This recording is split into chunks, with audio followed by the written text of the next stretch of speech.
Hola, buenos días. ¿Qué tal?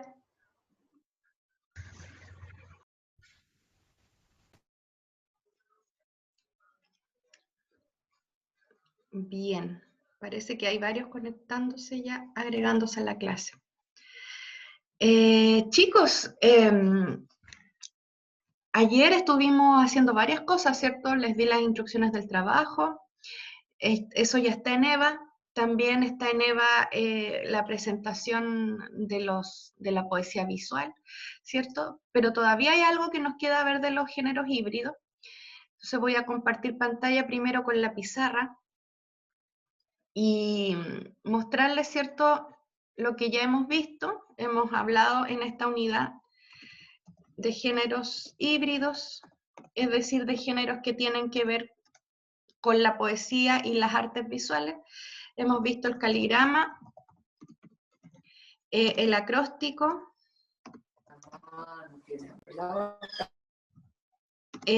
Ayer estuvimos revisando los artefactos, ¿cierto?, que son una creación de Nicanor Parra, y los quebrantahuesos, que también son una creación quebrantahuesos, de Parra junto al poeta Enrique Lin y al poeta Oscar Castro. Y el quebrantahuesos, ¿cierto?, se entiende como un texto, ya para repasar un poquito lo de ayer, ¿cierto? Un texto que es donde la creación está en la disposición, ¿no? En la disposición de los elementos, se recortan letras o palabras o titulares de periódicos, también fotografías, y esto se organiza, ¿cierto? Estos recortes con una intención estética y además, obviamente, de crítica, como veíamos ayer, ¿no? De crítica política, a distintos procesos sociales, ¿cierto?, que vivía el país en la década por ahí del 40, ¿cierto?, cuando empieza este trabajo del quebrantahuesos, ¿ya? Nos queda por ver lo que hoy día, ¿cierto?, pretendo revisar con ustedes, que es el haiku, y yo creo que ya la próxima semana revisaríamos lo que se denomina, que no es propiamente un género híbrido, sino que es más bien una obra híbrida, ¿ya? El libro objeto, ¿cierto? Entonces, hoy día vamos a centrarnos en el haiku, ¿ya? Y para ello vamos a compartir pantalla con una presentación. Me imagino que han leído haikus alguna vez o que los conocen de referencia. Sé que muchos profesores en los liceos ven haiku y también hacen componer haiku a sus alumnos. A lo mejor en escritura creativa también han visto este texto, ¿no? ¿Me equivoco? Chicos, Yo personalmente nunca había escuchado de él. ya, muchas gracias. Y tampoco han visto todavía un taller de escritura creativa. Bueno, les voy No, a mostrar. profesora. ¿No? ¿Todavía no? No. Hay alguien que me está hablando en el chat, así que voy a dejar de compartir pantalla un minuto para leer. Dice, ya, yo tampoco lo había visto. Bueno, qué bueno, qué grato poder enseñarles algo nuevo hoy día, ¿cierto? Este texto, este tipo de texto, es un género, ¿ya? Es un género de poesía oriental. El haiku es específicamente japonés, ¿ya? Entonces, a todos los que tienen alma de otaku por ahí, les va a gustar, yo creo, el haiku. Les voy a mostrar un haiku, ¿ya? Para que me entiendan, ahí hay uno. El haiku es un texto muy, muy breve, ¿ya? Brevísimo. Son estrofas de 3 versos a todo reventar, 2 o 3. Muy pocos haiku exceden esa extensión, ¿ya? Se caracteriza, chicos, para ir anotando como las características, la extrema brevedad, ¿cierto? Fíjense también, obviamente no sabemos japonés, ¿cierto? Yo no sé japonés, pero sí creo que ustedes también pueden apreciar conmigo la belleza de esta caligrafía. ¿Mm? Este idioma se caracteriza porque su caligrafía es un arte. Hoy en día nosotros tenemos gente que dice, no, este tiene buena letra, ¿cierto? Escribe bonito. Este escribe más o menos, ¿ya? Pero dentro de la cultura japonesa la escritura es un arte, ¿ya? Hay artistas que se dedican, ¿cierto? No solamente a la composición de los versos, que en sí es un arte, sino también a traspasarlos a un soporte, ¿ya? A una hoja de papel, ¿cierto? Con una tinta especial, que da a la luz, ¿cierto?, estas bellas letras. Estas especies, ¿cierto?, de ideogramas, ¿cierto?, de alfabeto, muy distinto al alfabeto nuestro, y que tiene, además que se escribe, que se dispone en la hoja de papel de una forma muy especial.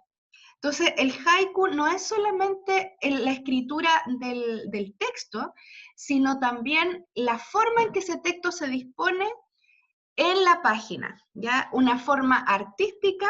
Generalmente las letras de haiku se escriben con pincel, se hacen con pincel y con una tinta. Se requiere una maestría y una precisión tremenda, ¿cierto? Como dicen por ahí, el buen pulso para hacer estas hermosas letras, ¿ya?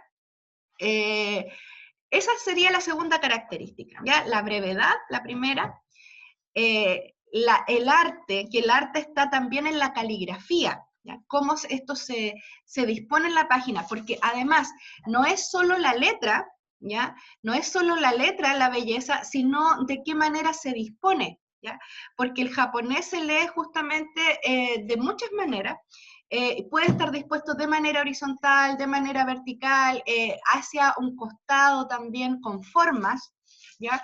Y todo eso es parte del arte del haiku. ¿Ya? Podríamos decir que también es una especie de caligrama en el sentido de que hay una intención, por decirlo así, de las artes visuales acá, ¿ya? Una intención ante todo también de la belleza visual que tiene esto, ¿ya? Entonces, a modo, digamos, de lo que es el haiku, de apreciarlo exteriormente, el haiku es muy bello en términos de su caligrafía y de cómo esta caligrafía se dispone en el papel, ¿ya? Tercera característica, ¿de qué se trata el haiku? ¿Ya? ¿Qué es lo que, digamos, comunica un haiku? Un haiku es un texto que está ante todo unido a la idea de instante, ¿ya? Casi una fotografía. Y podríamos decir, ¿una fotografía de qué? De un instante también, ¿ya? De la naturaleza, especialmente. ¿Ya? Generalmente el haiku se asocia a no es que pase algo en el haiku, ¿ya? Y aquí está la gran diferencia entre la poesía oriental y la poesía occidental. En Occidente nosotros hemos definido, ¿cierto?, con Kurt Spahn, que la poesía nos muestra sentimientos, ¿cierto? La poesía está hecha para manifestar sentimientos, para manifestar la imaginación también, las emociones, el dolor, etcétera, ¿ya? Ustedes lo vieron en sus trabajos, ¿no? Cómo aparecen muchas situaciones, sentimientos de nostalgia, deseo, ¿cierto? Pasión, dolor, luto, ¿ya? Nada de eso hay en el haiku, porque esa es la visión de la poesía occidental, ¿ya? La poesía oriental es muy diferente, y la poesía oriental está hecha para captar el instante. El instante y algo que uno podría decir esto es mínimo. O sea, un haiku puede tratarse, por decirlo así, tratarse, que lo estoy diciendo de una manera bastante coloquial y muy occidentalmente también, de una hoja cayendo, de la brisa, de elementos que uno tiene tan internalizados que no se detiene a contemplar. O cómo el rayo de sol cae de una determinada manera sobre una flor. Aquello mínimo, aquello que el ojo humano generalmente, porque estamos apurados, porque tenemos la cabeza en cualquier parte, no notamos. Ahí pone el ojo el creador, el poeta, ¿cierto? De haiku, ¿ya? Este haiku que tengo aquí en pantalla es un haiku de Buzón, pero menciona aquí a una palabra que es el nombre de también un creador de haiku bien famoso, que es Bachú, ¿ya?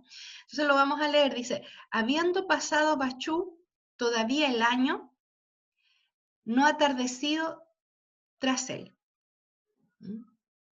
Fíjense que está, si yo le dijera cuál es el contenido de este texto, de tan breve, de tan conciso, cuesta mucho decir de qué está hablando, ¿no?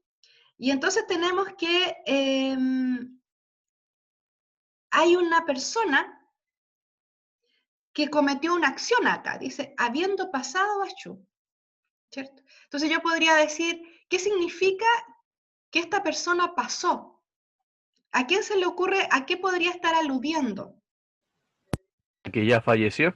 Ya, perfecto eso, ¿cierto? A su fallecimiento.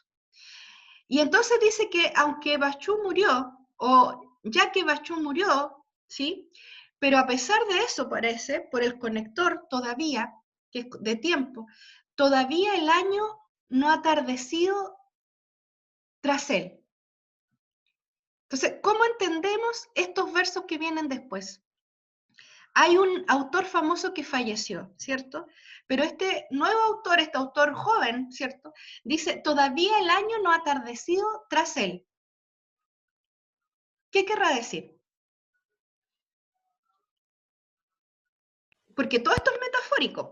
Ya ustedes identificaron muy bien esta metáfora de pasar por la vida es igual a la muerte. Ok, ¿qué significará esto de que el año no haya atardecido? ¿Después o tras este autor Pachú? No sé si se refiere a que todavía es como las obras de él no pierden como su esplendor, como su gloria, por decirlo así. ¿Ya? Podría ser, ¿cierto? Y entonces ahí tendríamos que la metáfora es obra es igual a año, ¿cierto? Todavía sus obras no han perdido vigencia, ¿cierto? El fenecer, el morir de las obras sería equivalente al atardecer. Muy bien, sería una manera de entender estas tres metáforas. Se fijan que es cortito, pero cada uno de estos versos tiene una metáfora, ¿no? Pasar es igual a la muerte. El año igual a las obras o a su legado, ¿cierto? Y el atardecer, la pérdida de vigencia de estas obras. ¿Ya? Podría ser una manera de entenderlo. ¿Hay otra manera que se les ocurra de que el año represente otra cosa y el atardecer represente otra cosa?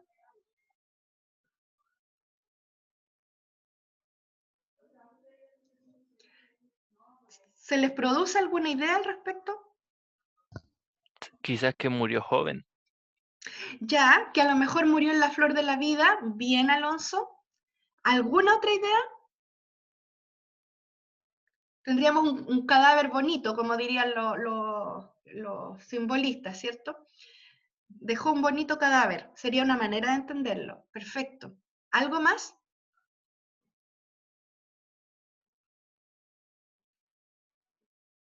Les voy a añadir una tercera interpretación, reconociendo que lo que ustedes han dicho es plenamente legítimo. También, digamos, y aquí hay mucho sentido. En un haiku hay mucho sentido y en eso se parece mucho a la poesía occidental. El año también podría ser las obras, ¿no? Pero más que las obras, el contenido de las obras. Bachú escribía sobre la naturaleza, ¿ya? Y a lo mejor lo que quiere decir Buzón también es que habiendo muerto Bachú, la naturaleza continúa. Aquella naturaleza que él poetizó bellamente, ¿cierto? En sus haikus, puede que todavía aquellos ciclos naturales que celebró Bachú en su obra siguen vigentes. O sea, se sigue escondiendo el sol en la misma parte, o podríamos decir que la Tierra sigue circulando, ¿cierto? Porque en el fondo no es el sol el que se mueve en la Tierra. O sea, todo sigue igual, podría ser. ¿Ya? Entonces, vean cómo la belleza del haiku tan condensada, las palabras están pero contadas y cada una tiene una intención estética muy precisa, cada coma, cada punto, todo está pero milimétricamente contado. Está hecho para hacer un discurso condensado y que se abre en un montón de significados y que celebra ante todo el instante. Fíjense que lo que está diciendo es una idea mínima. ¿Ya? Cualquiera de esas tres interpretaciones que a nosotros nos sugirió esta lectura, ¿no? Que algo no cambia, pese a la muerte de Bachú, ¿cierto? Algo mínimo, de eso se trata el haiku. y que esconde una gran belleza. Es descubrir la belleza de lo mínimo. Eso es un haiku. ¿Ya? El descubrimiento es mirar el mundo con ojos de niño, chicos. ¿Ya? De un niño muy pequeño, de un niño que tiene un año o a lo mejor meses, y de repente miro su mano, ¿cierto? No sé si han visto a los bebés mirarse las manos a veces, y las mueven, ¿cierto? Y se cuentan los deditos así, digamos, no contándolo obviamente, pero moviéndolo. Eso es un haiku. ¿Ya? La capacidad de asombro de un niño pequeño, que por primera vez descubre el mundo y ve una hoja cayendo, ve que algo pasó, una mosca pasó volando. Todo eso es materia de un haiku. Y vamos a leer más, ¿cierto?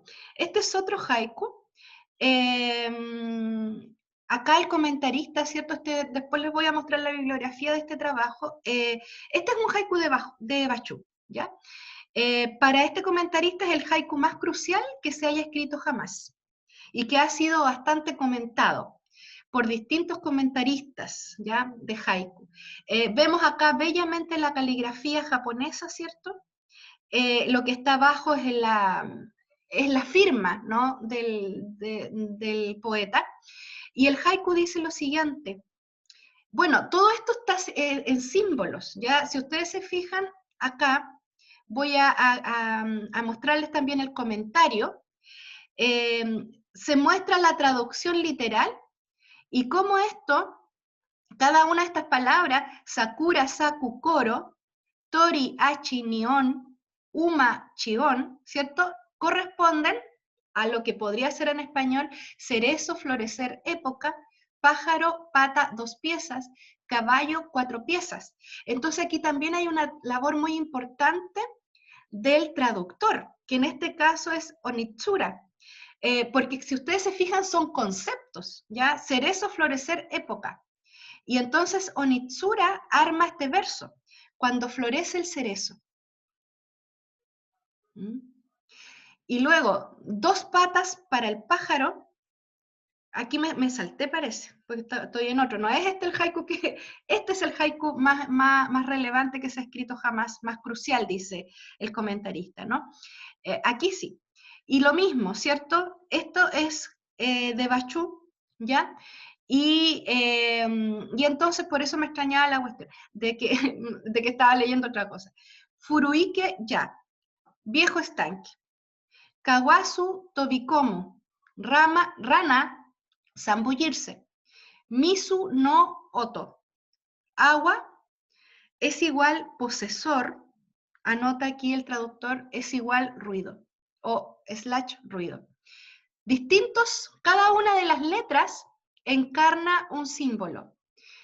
Una de las letras o de las caligrafías japonesas, ¿cierto? Uno de los signos encarna el viejo estanque, el otro rana, zambullirse, agua es igual posesor, ¿cierto? Esto es bien interesante, esto de que alguien posea el agua, ¿no? Y el ruido. Y entonces se traduce de la manera siguiente, un viejo estanque. Al zambullirse una rana, ruido de agua. Y entonces el comentarista nota, es el haiku más crucial e importante que se haya escrito jamás.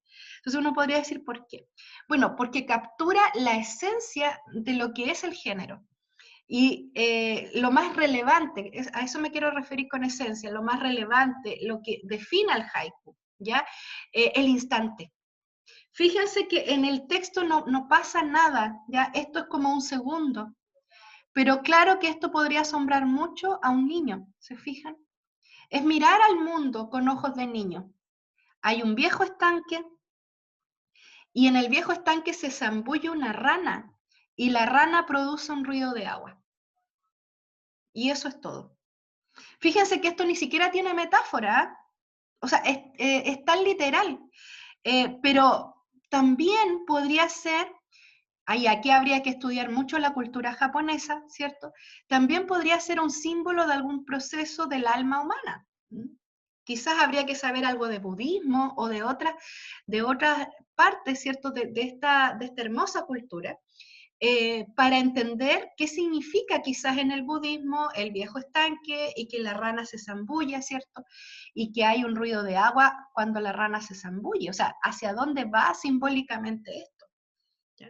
Esto tiene una ingenuidad tremenda a nivel literal, la ingenuidad de un niño a nivel literal, tiene una brevísima escritura, muy breve, 3 versos, las palabras creo que deben ser algo así como 10, ¿no? Son 10 justas, ¿cierto? Pero quizás, ¿cierto? Hay una dimensión simbólica acá, ¿no? Hay una dimensión simbólica en el budismo o en el zen, ¿cierto? Que nos indican algunos símbolos, ¿no? Hay un libro sagrado, ¿cierto? De Oriente que es el Tao.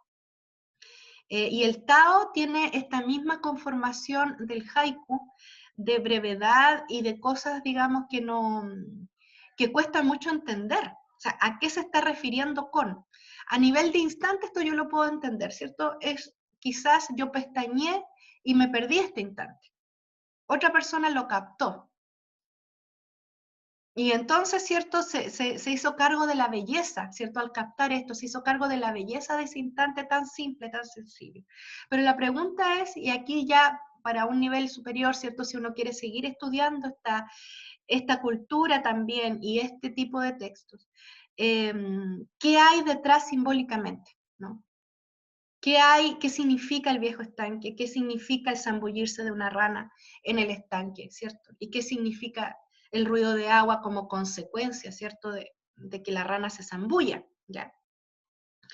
Y entonces por eso habría que agregar que el haiku se puede entender en 2 niveles. En este nivel literal en el que lo estamos leyendo, el nivel del instante, del ojo de niño, conociendo el mundo, la capacidad de asombro de verlo por primera vez, de ver algo que a lo mejor a nivel productivo o de mostrar emociones no tiene ninguna importancia. Es simplemente la belleza de la naturaleza. ¿Ya? Sería un primer nivel. Y un segundo nivel que sería el nivel simbólico. O sea, culturalmente en Japón, ¿qué significa esto? ¿Mm? Y de acuerdo a su religión también, ¿cierto? Y a su manera de ver el mundo, su cosmovisión. ¿Sí? Y aquí sí este de Onitsura, ¿no? Cuando florece el cerezo, 2 patas para el pájaro, 4 para el caballo. ¿Sí? Y entonces acá, fíjense el análisis que hace, que también quiero que lo lean en ese sentido de cómo este comentarista está analizando la sintaxis, ¿ya? Porque ustedes también van a tener que analizar la sintaxis en sus trabajos. El haiku que nos ocupa es un modelo de elipsis sintáctica. De elipsis sintáctica, fíjense, no tiene ningún verbo que pudiéramos llamar principal. Es cierto, porque hay una oración aquí de tiempo, cuando florece el cerezo, dice. Entonces yo espero que me digan algo, cuando florece el cerezo, ¿qué pasa? Por ejemplo, cuando florece el cerezo, se caen las hojas de los eucaliptos, por decir cualquier lecera, digamos. Un verbo principal, pero aquí no hay verbo principal. Fíjense cómo comenta la sintaxis. No tiene ningún verbo que podríamos llamar principal, solo saku, en cláusula relativa. Saku, florecer, ¿cierto? No hay partícula ninguna que indique relaciones gramaticales. El verbo mismo saku está desposeído de flexiones funcionales. No hay ningún morfema que indique plural para los sustantivos tori y uma. Quedan más bien indeterminados abstractos como categoría. ¿Ya? Y entonces fíjense que en el fondo lo que hace es describir la sintaxis, ¿no? Y en el fondo que se ha tratado de, dice acá, el traductor, hemos tratado de ser fieles en la traducción al estilo elíptico del autor, no poniendo como verbo principal tiene, que sería tal vez el más obvio, ¿no? Cuando florece el cerezo, el pájaro tiene 2 patas y el caballo tiene 4. Y entonces fíjense el comentario. El presente haiku es una simple constatación jubilosa del mundo circundante. Quiere decir tal vez que cuando florece el cerezo, todo lo demás carece de importancia. O quizá que en esa época hay una capacidad sensorial muy agudizada para percibir mejor todo lo que rodea al hombre. Es como la fiesta del mundo ante el florecimiento de la flor nacional, símbolo del orgullo del guerrero japonés, el cerezo, ¿cierto? O sea, es un momento importante, nos anota aquí el comentarista, en la cultura japonesa, ¿no? El cerezo en la flor nacional, ¿ya? Y entonces, asociada también al guerrero japonés. Y entonces en ese sentido tenemos que hay un florecimiento y un júbilo de la naturaleza y que a lo mejor, como dice él, todo lo demás carece de importancia en este minuto. Hay también un florecimiento de la naturaleza, ¿no? Esto de que los caballos se paran en cuatro patas, quizás se está refiriendo a un potrillito pequeño que apenas empieza a caminar y con la primavera, ¿cierto? Puede pararse bien, ¿no? Crecer a lo mejor, convertirse en un ejemplar adulto ya, ¿no? En un potrillo, ¿no? Y entonces, si bien es cierto, el haiku es como sencillo de comprender en el sentido literal, ¿no? De que capta el instante, también entraña una tremenda complejidad, la complejidad cultural, que tendríamos que aprender mucho de la cultura japonesa, ¿cierto? Y también la complejidad simbólica, ¿no? Porque a mí me llama mucho la atención esto de las dos patas para el pájaro, ¿no? Porque eh, generalmente, y en Occidente, el pájaro está asociado a las alas, ¿no? Entonces, ¿por qué las patas para el pájaro? Lo del caballo lo puedo entender un poco mejor, pero ¿a qué se estarán refiriendo con las patas para el pájaro? Digamos? Entonces, eso es interesante, cómo hay cosas que el haiku nos comunica y otras que también quizás está más cifrado para los hablantes, para los habitantes de esta cultura, ¿no? No lo sé. Hay una fascinación hoy en día por Oriente, por la cultura japonesa, y por eso, por ejemplo, yo he visto varios experimentos en los liceos de construir haiku, ¿no? De tratar de captar el instante a través de la poesía, de lo que nosotros podamos producir, y también, ¿cierto?, tratando de pasarlo a la caligrafía japonesa, ¿no? Eh, que es también entraña ahí una complejidad. Vamos a disfrutar otro haiku. Este es de buzón también. Ahí está la caligrafía a la izquierda, está la firma del autor, ¿cierto? Y luego dice, aquí estaría la traducción literal arriba, Aru no Umi Inemosu Notari Notari Kana, que se traduce como primavera, posesivo, ¿cierto? La primavera como posesivo, ¿cierto? El mar todo el día ondulando, ondulando admiración, ¿cierto? Así se traduce literalmente y se arma de la siguiente manera para este traductor. El mar en primavera con su vaivén de olas, sin fin todo el día. El mar en primavera con su vaivén de olas, sin fin todo el día. ¿Ya?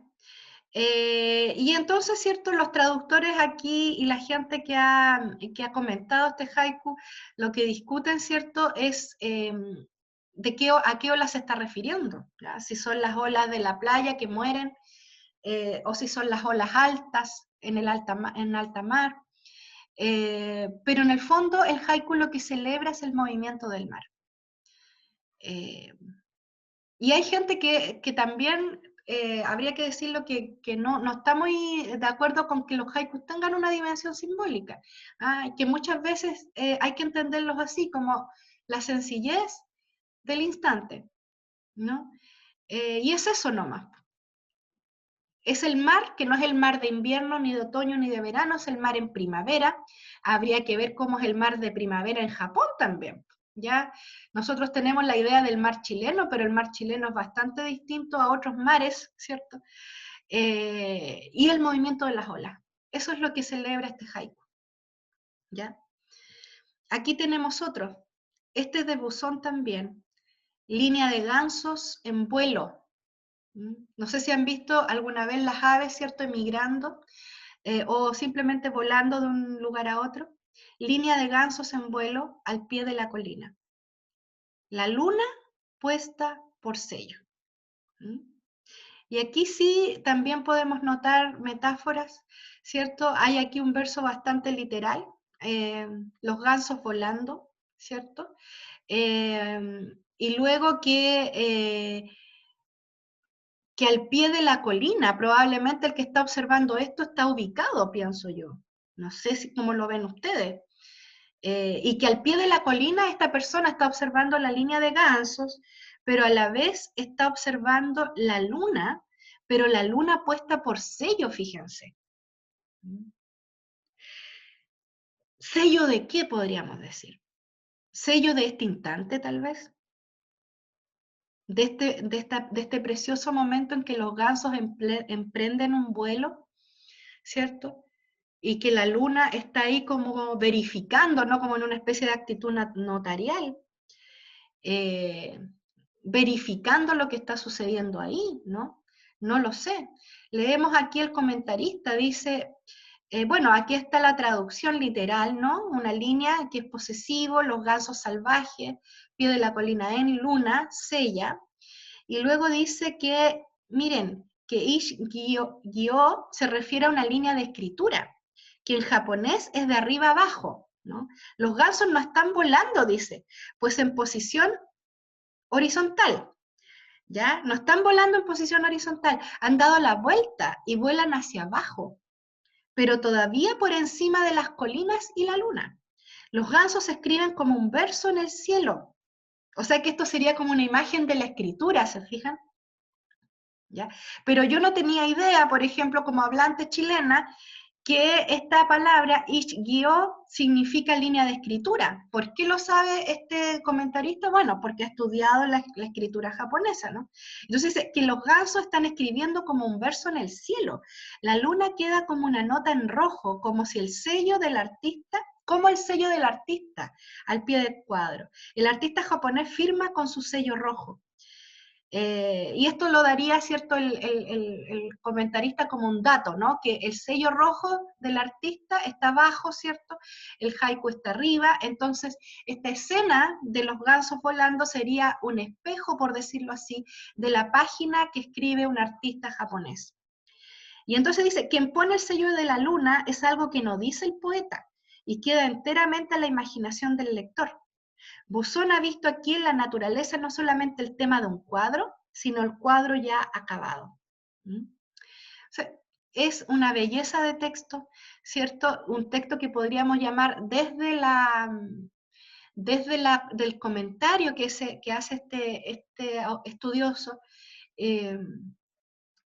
podríamos llamar un texto autorreflexivo, ¿no? O sea, los gansos escriben tal como yo, poeta, escribo en la hoja de papel estos versos, ¿no? Y esta caligrafía hermosa, ¿no? Como es la japonesa. Aquí hay otro, ¿ya? Con la nieve que se derrite está el pueblo rebosante de niños. ¿Ya? También es un instante. Hay nieve derritiéndose, ¿cierto? Y los niños chicos, ¿cierto? Que siempre salen a jugar en los pueblos donde hay nieve, ¿cierto? Cuando la nieve empieza a derretirse, salen todos los cabros chicos, obviamente, a jugar. Y entonces, la traducción sería nieve derritiéndose, pueblo lleno de niños y admiración. O sea, hay una letra exacta, podríamos decir, dentro de esta caligrafía para admiración. Y entonces acá habla de estas palabras, de cómo son bastante conocidas, dice, y muy usadas en el japonés, el ipai. Y entonces leo más abajo, lo que se espera al lector es que dicha plenitud sea de agua de deshielo. Fíjense así como muy preciso, no es cualquier nieve. Isa rompe esta expectación brindándonos algo más poético y anecdótico. Los niños que salen a jugar con la última nieve, ¿ya? No es la nieve recién caída, ¿no? Es la nieve ya en deshielo.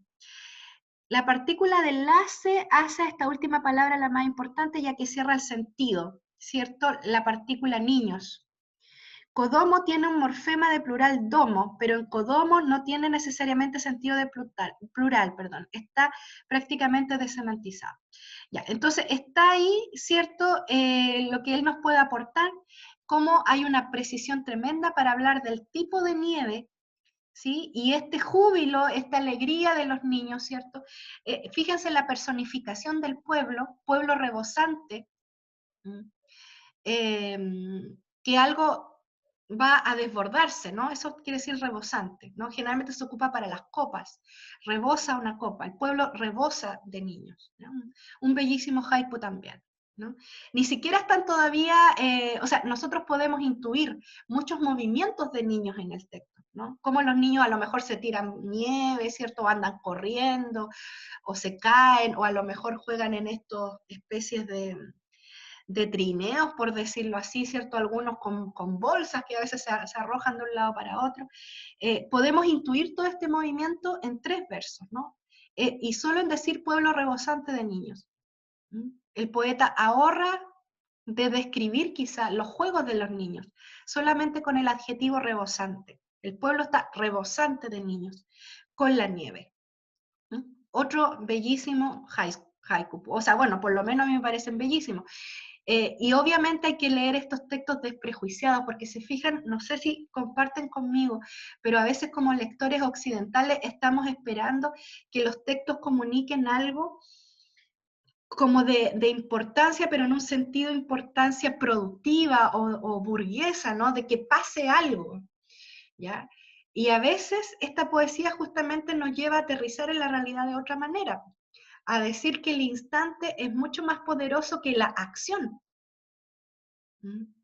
Y esto simplemente, que la nieve ya haya pasado por un proceso, que esté en deshielo, eso ya de por sí es maravilloso, porque a lo mejor está más blandita y los niños pueden jugar más, de una manera más agradable quizás, ¿cierto? Para ellos. Porque también hay otra cosa que se intuye, que si la nieve está en deshielo, es que probablemente ya ha habido un poco de sol. ¿Mm? Y entonces el clima a lo mejor no está tan terrible como para salir, ¿cierto?, a jugar, ¿ya? O sea, en 3 versos hay un mundo, y hay un mundo muy sencillo. ¿Mm? Hay un mundo muy sencillo, ¿sí? No sé si quieren comentar algo antes que sigamos leyendo estos haikus, disfrutando estos textos hermosos. Bueno, yo lo encuentro hermoso, no sé si a ustedes les parece lo mismo, qué comentarios les merece ahora que están conociendo estos haikus. Aquí hay otro autor, ¿no? Siki. Pero no sé, ¿qué les parece esta? Y si entienden las características que estamos mencionando, o sea, la extrema brevedad, la consagración del instante, y especialmente estos instantes de la naturaleza, que como occidentales a nosotros siempre nos pasan, pero muy, muy desapercibidos. No tenemos una poesía tan específica, digamos, que celebre el instante. Tenemos a lo mejor algunos poetas románticos, ingleses que celebraron el instante. Estoy pensando en John Keats, por ejemplo, ¿no? Que le llamaba así la atención lo pequeño, ¿no? Lo menor, la hojita, las nervaduras de la hoja, ¿cierto? El rocío cayendo en la hoja. Pero él se tomaba unos grandes textos, ¿no? Para hacer esta alabanza de lo menor. Y acá tenemos la condensación, pero máxima, 3 líneas, 3 versos, para celebrar la naturaleza. O sea, y fíjense también esta doble línea, ¿no? Se celebra la creación de la naturaleza, todo este ciclo maravilloso que es la naturaleza, a través de un arte precioso, un arte que es completamente hecho por un artesano, por un artista de la caligrafía, ¿no? Hay una creación también ahí en la página de cómo disponer las letras. Entonces, hay una creación también, recuérdenlo, no solo en la composición de los versos, en el ojo del poeta de captar el instante, sino también en la caligrafía, ¿ya? Y aquí tenemos otro. Miren, fíjense en esto, que es más mínimo todavía el instante. Frescor. El mar a través de la pétrea linterna. El frescor del mar, la frescura del mar. Cuando dicen, me quiero colocar al lado del mar porque aquí está fresquito, allá hace más calor, digamos, unos metros más adentro, digamos, de la playa. Pero el mar está fresquito. ¿Sí? Y entonces, leamos el comentario, dice, en este haiku están ausentes los verbos, todo es estático, percepción de una realidad intemporal. Muy buena observación del comentarista. En el haiku rara vez hay tiempo, es como si fuera un tiempo sostenido, casi atemporal o casi celebrando el ciclo de que todo eso se mantiene. Acá dice, todo es estático. El enlace entre los sustantivos se verifica por medio del morfema ya. Y luego Ichidoro son las viejas linternas pétreas en torno a los templos. La palabra tiene ichi, piedra, en su composición, como primer morfema léxico, ¿no? O sea, probablemente esta es una escena también que a lo mejor está revestida de algo, de un instante, de una experiencia eh, con lo sagrado, ¿no? Con lo sagrado, porque este frescor está cerca de un templo, ¿se fijan? El mar se ve a través de estas linternas que estaban ubicadas en los templos, entonces probablemente esta contemplación y este disfrute de la frescura del mar está cerca de lo sagrado, está cerca de las divinidades probablemente. ¿Mm? Bien, no quiero cansarlos con lo... Este es bellísimo también, ya no nos quedan muchos, pero quiero leer estos últimos, ¿cierto? Dice la traducción jardín, que es posesivo, ¿cierto? Con mariposa, por eso él lo traduce mariposa del jardín, ¿no?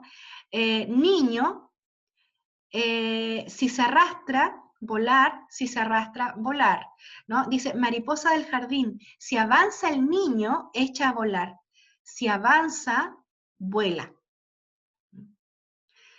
Y entonces podría parecernos como una enumeración, ¿no? Y como una escena también, y una escena tan común de que los niños van a la siga de las aves, en este caso de este insecto hermoso que es la mariposa, y la persiguen, y entonces obviamente la mariposa quiere huir, ¿no? Y vuela. Y luego, si dice, y se detiene en eso, este poeta, ¿no?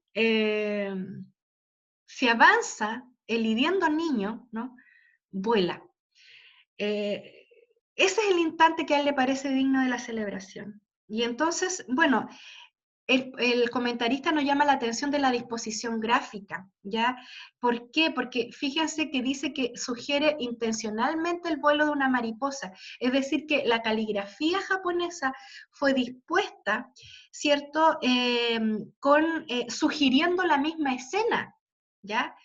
Guardando las diferencias sería como una especie de caligrama, ¿cierto?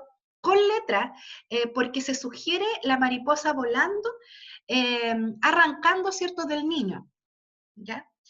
Y entonces, ¿cierto?, tenemos acá, bueno, lo demás, ¿cierto?, son rasgos que tienen que ver con la sintaxis, con la morfología, ¿ya? El comentarista solamente nos pone el ojo en eso, en que pongamos la atención en la disposición gráfica, pero yo además diría también destacar la celebración de la infancia y del instante, ¿no? De los instantes que los niños solamente saben atesorar. Un niño no se preocupa, se fija, no tiene preocupaciones, si ha sido, digamos, criado en un ambiente protegido, obviamente, estoy hablando de esa niñez, de una niñez protegida. Lamentablemente no todas las niñeces en Chile son así, pero en el caso de una niñez protegida tenemos que un niño deambula por la vida sin preocupaciones, ¿no? Y puede celebrar este tipo de juegos, o sea, este es un juego, ¿se fijan? Es un juego, hay una, entre un niño, ¿cierto? Y una mariposa, y entonces como también de alguna manera esta, entre comillas, agresión del niño hace que la mariposa vuele, ¿no? Esa idea también está aquí, ¿no? Que el desplazamiento de la mariposa tiene que ver, y su vuelo, que siempre ha sido cautivante, ¿no? Tiene que ver con que el niño la empuja, ¿no? Que hay una fuerza que empuja a la mariposa, y en este caso es la fuerza de un niño. ¿Mm? Chicos, ahí está la bibliografía con la que yo he trabajado esta unidad, el texto de Miguel Dors, que es el que sigue el caligrama por toda la historia, de la poesía occidental, ya recordemos que el caligrama es occidental, mientras que con el texto de Fernando Rodríguez Izquierdo, el haiku, perdón, japonés, trabajé en esta última clase, ¿ya? Lo que yo escaneé, ¿cierto? Son imágenes de este texto, ¿cierto? El comentarista es Fernando Rodríguez, ¿ya? Y bueno, nos quedan unos pocos minutos para conversar un poco. ¿Qué les parecieron los haikus? Si les parecen un texto con algún atractivo, si les parece muy distinto a la poesía occidental, si tenemos algún tipo de... Si encontramos que el haiku nos aporta de alguna manera como lectores, a ver, los escucho. ¿Qué les parecieron los haikus ya que nunca habían leído haiku? ¿Mm?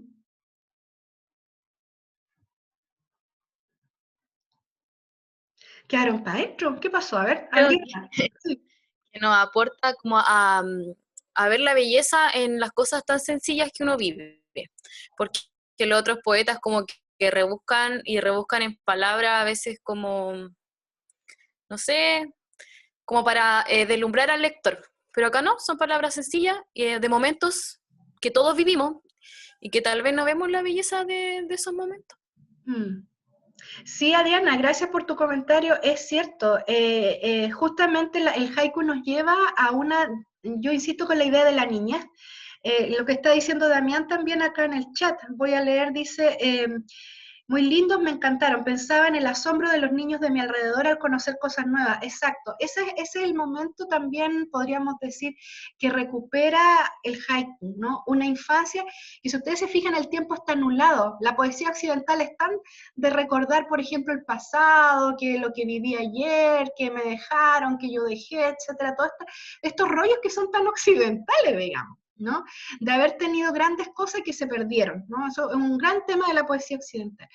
Pero esto nos lleva a mirar la vida con otros ojos, y sobre todo con ojos de niño, de un niño que está conociendo la vida y que la vida se puede celebrar en tan pequeñas cosas.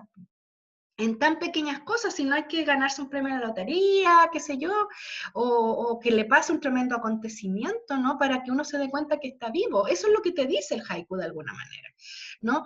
Que hay que todavía podemos recuperar nuestra capacidad de asombro.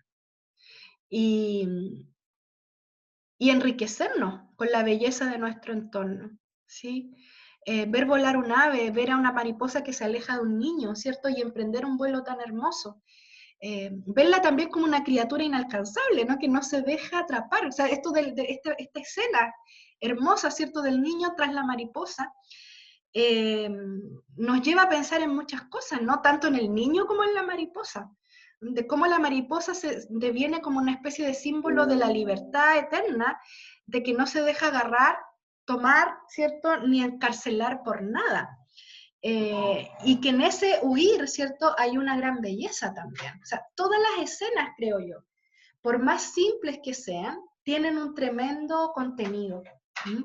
No sé si hay algún otro comentario. ¿Algún otro comentario, chicos, que quieran señalar de estos hermosos haikus?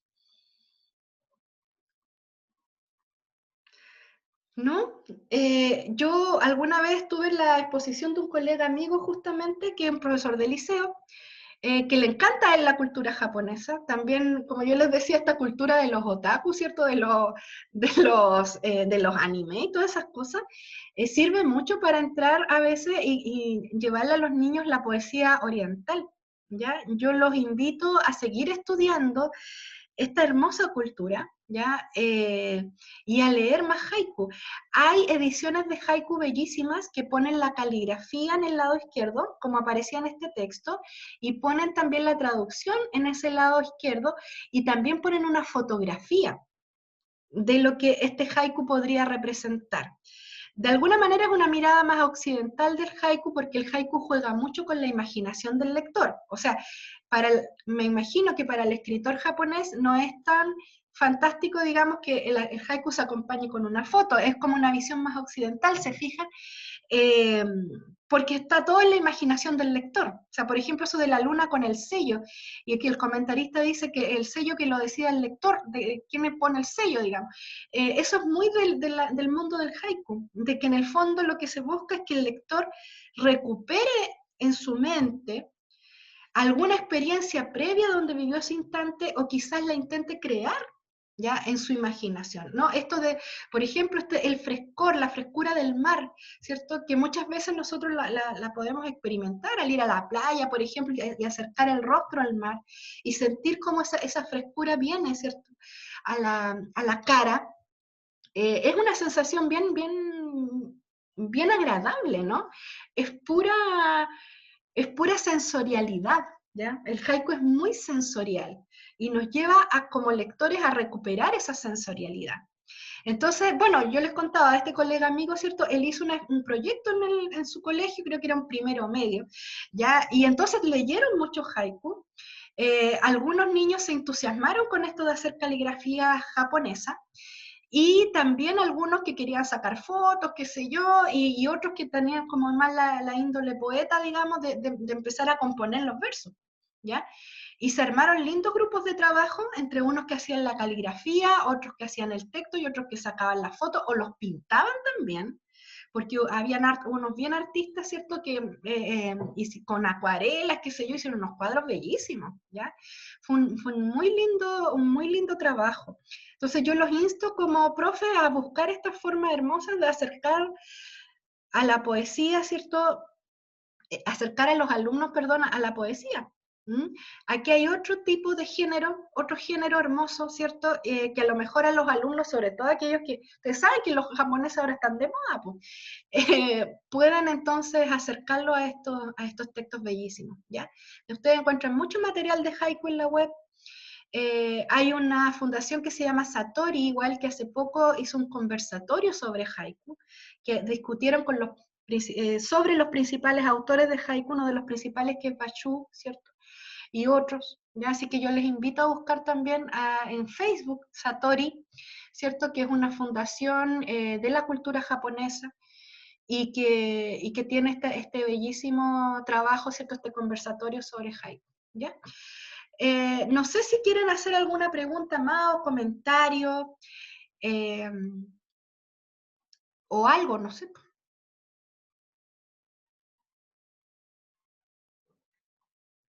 Ya.